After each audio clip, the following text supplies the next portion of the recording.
If it looks good and it feels good and it is good, now the answer is yes.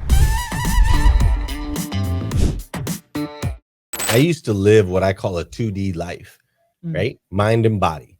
Mind and body. If it looked good and it felt good, the answer was yes. If it looked bad and it felt bad, the answer was no. It was simple as that, right?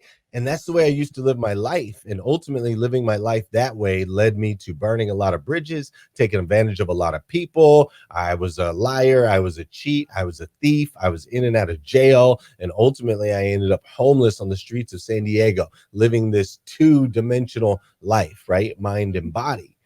And so in that season of my life, if I had a bad feeling in the pit of my stomach, right, like I associated that with something bad's going to happen. I'm a victim in this world, so on and so forth. I had this very physical reaction to those types of things.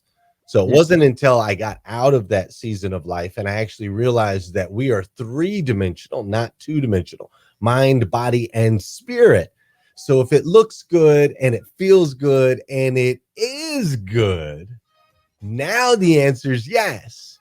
If it looks good, feels good, but it's not good, the answer is no. And so once I was able to really tap into the spiritual side of myself and understand, the third dimension to this thing called life, that's when I started to understand that gut feeling can be interpreted. That's your soul, and it can be guiding you in a direction, pulling you out of the despair, pulling you out of the pits, pulling you away from an opportunity for you to be a victim, and instead leading you to the places where you can be a victor. So now I listen to my intuition. I listen to my gut a lot more than I used to. I don't just assume it's something bad or negative.